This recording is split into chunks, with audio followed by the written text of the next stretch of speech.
77, sir.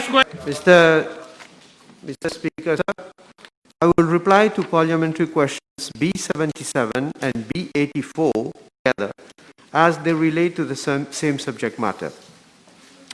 Mr. Speaker, sir, I am informed by the Commissioner of Police that since November 2019 to date, 3 persons have died in police custody.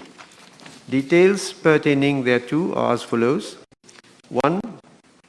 On 10th of March 2020, Mr. M.D.M., age 25, died at Bakwa Detention Center, the cause of death being asphyxia due to hanging.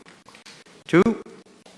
On 20th of March 2020, Mr. A.B., a Malagasy national, age 48 years, died at G2 Hospital of subarachnoid hemorrhage due to drug concealment in his body. And 3. On 13th May 2020, Mr. J.D.M.U., age 29 years, passed away in a cell at Trou-de-Douce police station, and the cause of death was asphyxia due to hanging. Police inquiry is ongoing in the 3 cases. Le Premier ministre est-il en train de nous dire qu'il n'y a pas eu de cas de brutalité policière depuis décembre 2019 à ce jour? Qu'en est-il de M. PMS récemment? Well, you asked a question about detainees in police custody. You should have asked a question about inmates in prison. B88, sir. The minister is playing on words when referring to Cité Tôle and Résidence Malherbe, as well as the word squatters.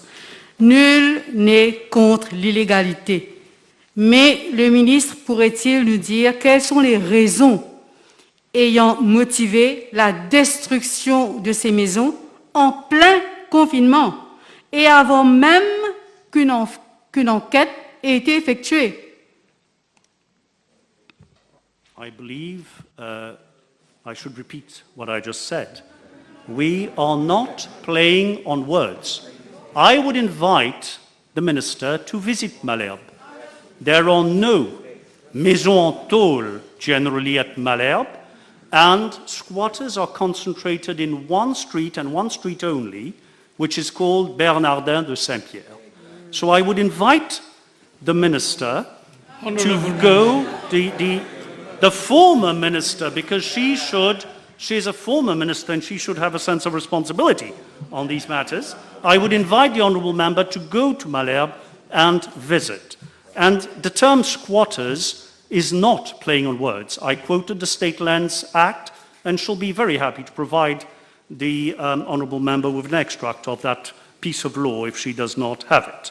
Now, again, before the houses, the structures, not houses, at Pointe-aux-Sables were removed on Friday, 29th of May, that is on the eve of the lifting of confinement, a thorough, unprecedented social inquiry was carried out by all the ministries I just mentioned, and I will not repeat, to check if there were any children who were not attending school, any persons whose health was affected and required immediate transfer to hospital, any battered women or abandoned children who needed to be provided with immediate shelter, any persons not having claimed the self-employed assistance scheme and deserving to be assisted in registering themselves, checked for NHDC registration, for NEF registration, for SRM registration,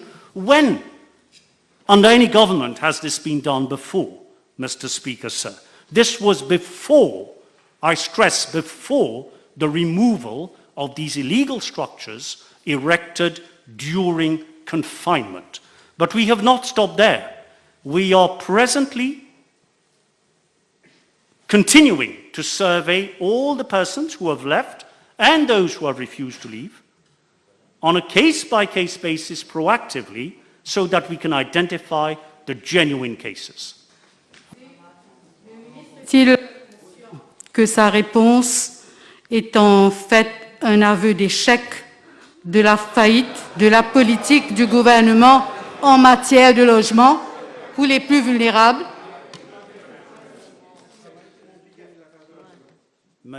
Monsieur le Président, j'aurai tout à l'heure, en réponse à une autre question, l'opportunité de donner tous les chiffres. Le gouvernement sortant a construit dans les 2300 maisons et nous sommes maintenant, nous avons annoncé la décision de viser les 12 000 maisons sur les prochains 3 ans. Tout à l'heure, je vous donnerai en détail, pour ne pas me répéter, il y a une autre question qui a été posée, les chiffres, et nous voulons agir concrètement, parce que croyez-moi, vous n'avez pas le monopole du cœur. Vous n'avez pas le monopole du cœur. Et au gouvernement, c'est agir avec le cœur et la raison, concrètement au quotidien, pour porter secours à tous ceux qui sont dans le besoin. Et nous le ferons.